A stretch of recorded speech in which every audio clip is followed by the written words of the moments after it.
My parents stole my identity to fund their rich lifestyle. I sent them to prison during their 30th anniversary toast. They bought BMWs and vacations in my name.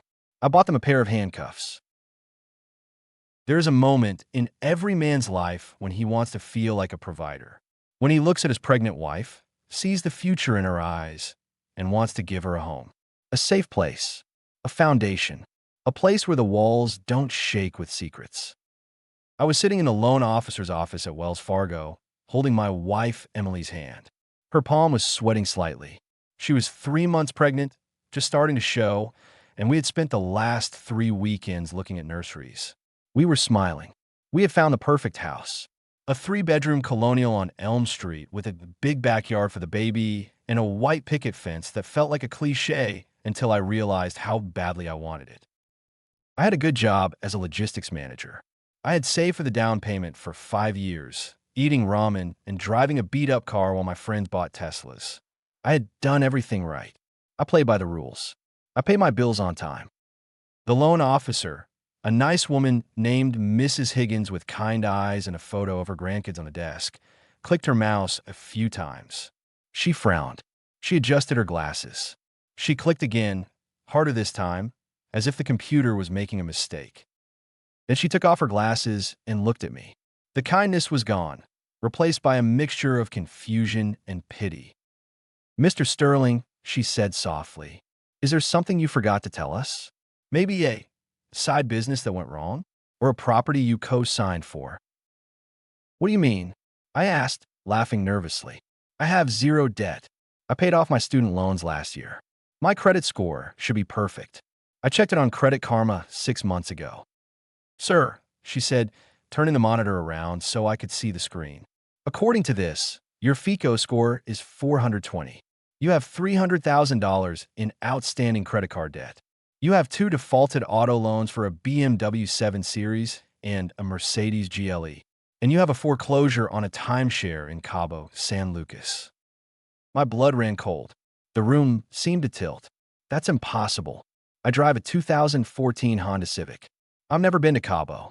I've never even applied for a credit card other than my debit card." "The social security number matches," she said, pointing to the screen. "Jason Alexander Sterling. Date of birth, June 12, 1998. The accounts are all active. Or they were until they went into collections 3 months ago." I looked at Emily. She was pale. She pulled her hand away from mine. "Jason? What's she talking about? Is this gambling? Do you have a problem? Did you lose our savings?" "No," I stammered, feeling the walls closing in. I swear to God, I don't know what this is. It's a mistake. It has to be identity theft." "Identity theft usually involves a few $1,000s on a stolen card," Mrs. Higgins said gently. This looks like a lifestyle. These accounts go back 10 years. They started the week you turned 18. The week I turned 18. A memory flashed in my mind, violent and sharp. I was 18. It was the summer before college. My father, Richard Sterling, had called me into his study. The room smelled of expensive cigars and mahogany. He looked like a king sitting behind his desk. "Jason, son," he had said, sliding a stack of papers toward me. "You're a man now. I'm proud of you. I want to set you up for success. I'm creating an investment portfolio for you, a trust of sorts. But to activate it, I need you to sign these tax documents and power of attorney forms. It just lets me handle the boring stuff so you can focus on school." I remembered holding the pen. I remembered asking, "Do I need to read them?" And I remembered his laugh. A warm, fatherly laugh. "You can if you want to be bored to death. It's just standard IRS boilerplate. Trust me, son. I'm making you rich." I had signed. I trusted him. He was my dad. He was Richard Sterling, the successful businessman, the pillar of the community. "I can't give you a mortgage, Mr. Sterling," Mrs. Higgins said, closing the folder with a snap. "I can't even give you a checking account. You're flagged as a high-risk borrower. You are toxic to this bank." I walked out of that bank feeling like a ghost. My future had just been deleted. It was identity theft, but it wasn't a stranger in Russia or a hacker in a basement. The thief was sitting at the Rolling Hills Country Club 3 miles away, probably drinking a gin and tonic paid for with my financial future. My name is Jason Sterling. I am 28 years old, and last weekend, I sent my own parents to federal prison. To understand how this happened, you have to understand the illusion of the Sterling family. Growing up, I thought we were rich. Not billionaire rich, but comfortable. Old money adjacent. My father, Richard, drove luxury cars. My mother, Catherine, wore designer clothes, Chanel, Gucci, Prada, and lunch at the club. We went on vacations to Europe, Aspen, St. Bart's. We lived in a big house in the best neighborhood. But looking back, there are always signs. Cracks in the veneer that a child doesn't see, but an adult recognizes instantly.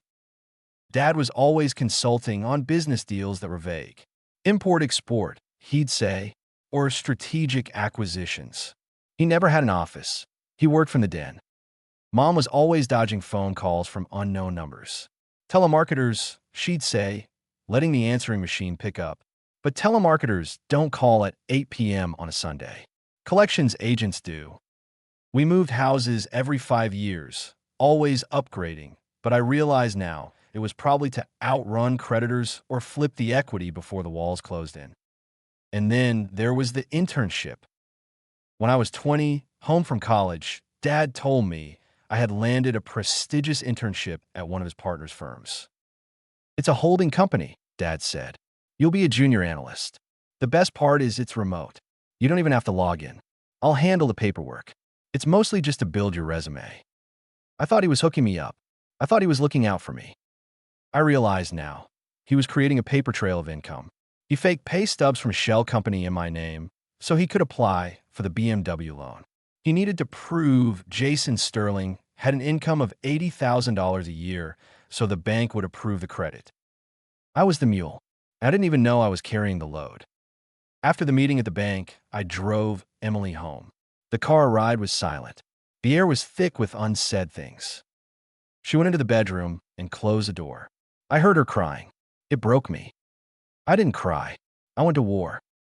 I pulled my full credit report from all 3 bureaus. I paid the extra fee for the detailed transaction history. I printed it out. It was 40 pages thick. It was a horror show, a timeline of my parents' greed. American Express Platinum, $80,000 balance. Opened in 2016. Purchases included flights to Paris, jewelry from Tiffany's, thousands in club dues, and regular charges at a liquor store called the Vintage Cork. Chase Sapphire Reserve, $50,000 balance. Maxed out. BMW Financial Services. Loan for a 2022 7 Series. Status, 60 days past due. Balance, $92,000. Mercedes-Benz Financial. Loan for a 2021 GLE. Acabo Luxury Resorts. Dimesare Mortgage. Defaulted. Judgment entered against me in 2023. I tried to call American Express immediately. I need to report fraud, I told the operator. I didn't open this account. Okay, sir, the operator said. I just need to verify your identity. What is your mother's maiden name? Miller, I said. That is incorrect, the operator said. What? That's my mother's name. I'm sorry, sir. The security answer on file does not match. I cannot proceed. I hung up. My mother had set up the security questions. She hadn't used her real maiden name. She had used a fake one, specifically so I couldn't access my own stolen accounts. It was premeditated. It was secure. I looked at the billing address for all the accounts. P.O. Box 492, Downtown Station. I drove to the post office. I show my ID. Who owns this box? The clerk looked it up. That box is registered to a Richard Sterling. My father. I sat in my car in the parking lot and screamed. I punched the steering wheel until my knuckles bled. They had stolen my name the day I became a legal adult. They had racked up $300,000 in debt to fund a lifestyle they couldn't afford. They had been pretending to be wealthy for a decade, standing on the crushed remains of my credit score. Every time my dad mocked my Honda Civic, a Sterling should drive German engineering, Jason. He was driving a car legally owned by me that he wasn't paying for. Every time my mom showed off a new watch, Your father spoils me. She was spoiling herself with my credit. I drove straight to their house. It was a Saturday. They were home. The house was a sprawling McMansion with pillars in the front. It looked impressive from the street, but I knew now that it was a house of cards. Dad was washing the BMW in the driveway. My BMW, technically. Mom was gardening, wearing a sun hat that probably cost $400. I slammed the car door. I grabbed the stack of papers, the credit report, and marched up the driveway. Jason, Mom stood up, wiping dirt from her hands. She smiled that perfect practice smile. What a surprise. Where's Emily? She's at home, I said, my voice shaking, crying, because we can't buy a house. I threw the papers at Dad. The wind caught them, scattering pages across the wet driveway. What is this? Dad asked, turning off the hose. He looked annoyed, not scared. You know what it is, I said. It's my credit report. Or should I say, your credit report that you put under my name. Dad picked up a page. He saw the BMW loan number. His face didn't crumble. It hardened. Keep your voice down, he hissed, looking at the neighbors. The Hendersons are outside. We don't air dirty laundry in the street. This isn't dirty laundry, Dad. This is a felony. I pointed at the car. That car is in my name. The timeshare is in my name. You have $300,000 of debt in my name. Jason, calm down, Dad said, walking over and trying to put a hand on my shoulder. I slapped it away. Don't touch me. Did you do it? Did you forge my signature? We borrowed your credit, Dad admitted. He said it casually, like he borrowed a lawnmower. Just to bridge a gap. Business was slow in 2016. We needed to maintain appearances at the club. Clients trust success, Jason. If we looked poor, the deals would dry up. We did it for the family. For the family? I laughed hysterically. I just got rejected for a mortgage. Emily is pregnant. We can't buy a house because of you. You sacrificed my future so you could look rich. We'll pay it off, Mom said quickly, stepping forward. Dad has a deal closing next month. A big one. We'll pay it all off. We'll refinance. You won't even know it happened. You've been doing this for 10 years. I screamed. You defaulted on the timeshare. You're 2 months behind on the car. You're not paying it off. You're broke. You've always been broke. We gave you a good life. Mom snapped, her face twisting into something ugly. We paid for your braces. We took you to Italy. Who do you think paid for those trips? We did, with the money we managed. You ungrateful child. We raised you. You owe us. I owe you. I owe American Express 80 grand because of you. Listen to me, Dad said, his voice dropping to a menacing low.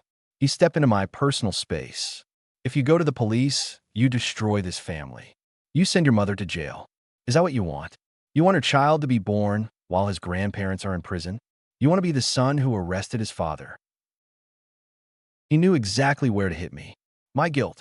My programming. We will fix this, Dad said. Just give us 6 months. Do not report this.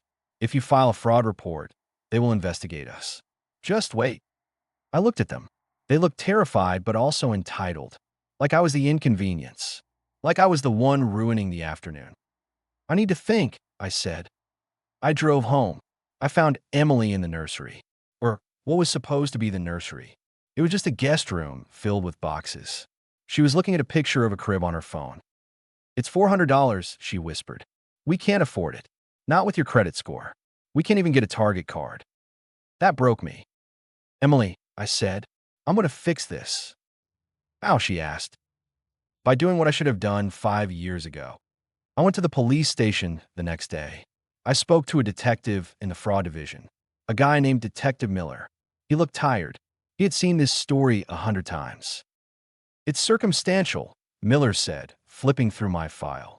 Since your family, defense attorneys love to argue that you gave them verbal permission. They'll say, oh, Jason let us use his name to build his credit score. Unless we have a smoking gun, it's a he said, she said civil matter. And frankly, son, without a confession, you're on the hook for the debt.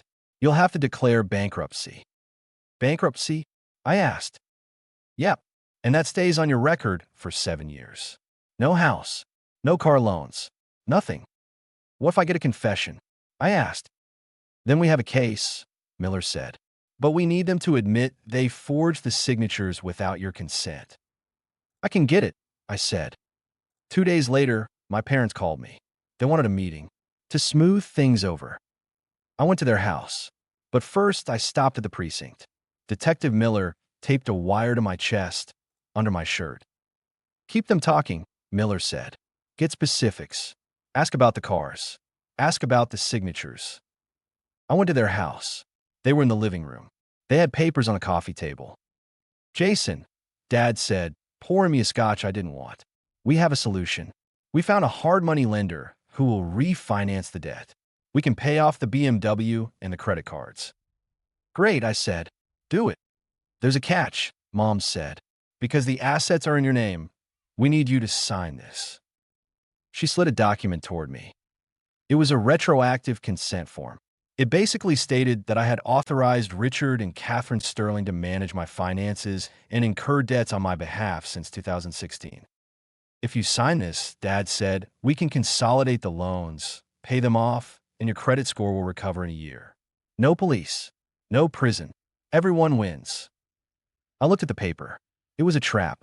If I signed this, I was accepting liability. If they defaulted on the new loan, which they would, I would be on the hook legally, and I could never claim fraud again. They were trying to trick me one last time. I need to have my lawyer look at this, I lied. No lawyers. Dad slammed his hand on the table. This stays in the family. Sign it now, Jason, or we can't fix it. I'll sign it next week, I said, at your anniversary party. Their 30th wedding anniversary was coming up that Saturday.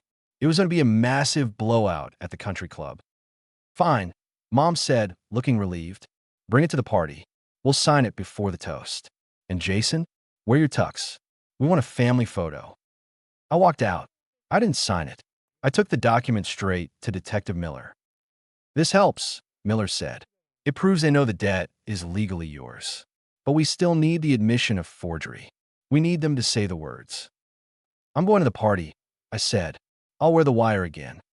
The night of the party, the Rolling Hills Country Club was lit up like a palace. There were ice sculptures. There was a 10-piece jazz band. The champagne was flowing. And I knew who was paying for it. The Chase Sapphire Reserve card. My card.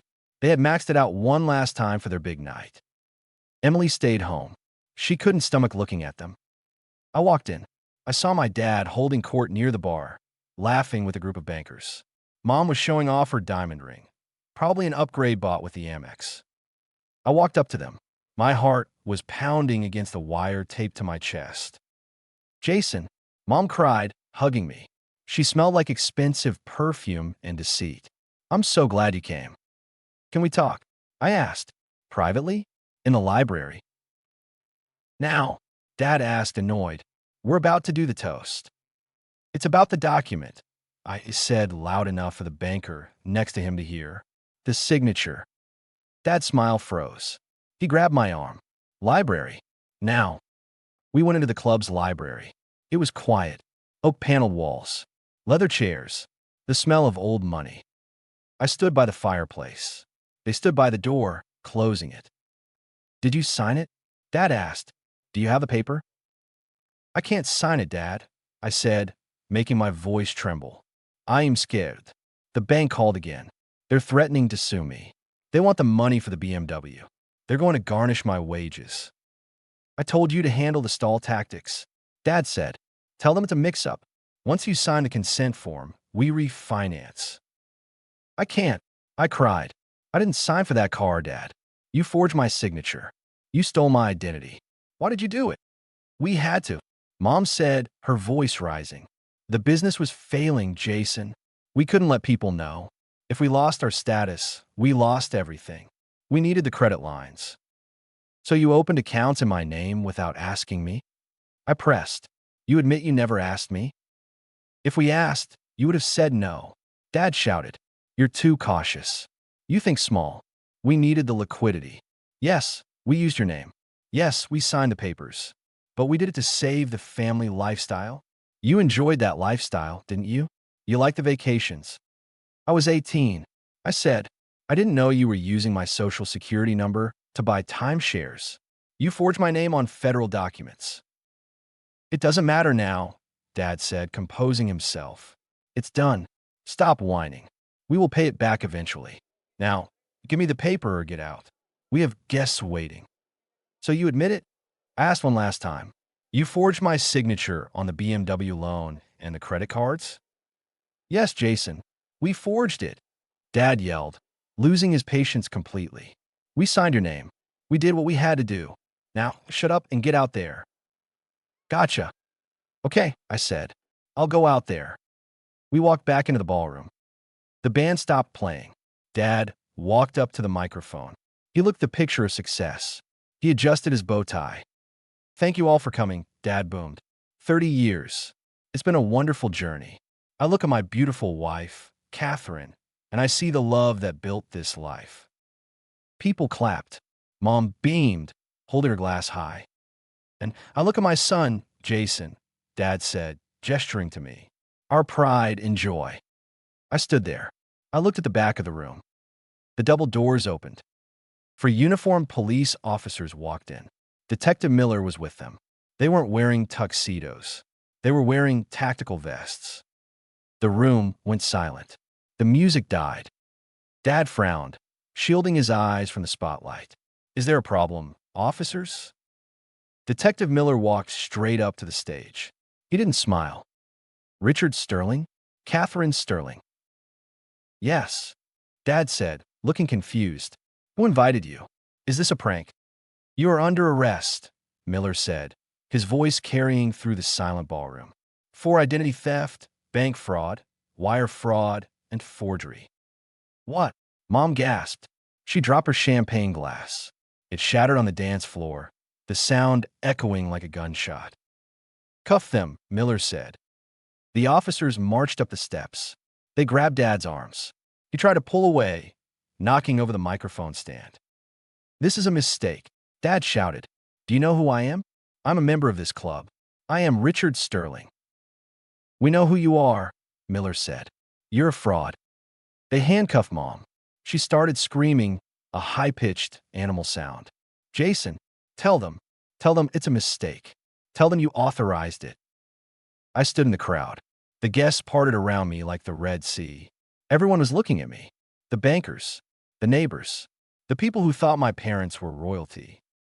I looked at my mother, the woman who stole my son's college fund to buy that dress she was wearing. The woman who called me ungrateful for wanting a credit score. I can't, Mom, I said loudly.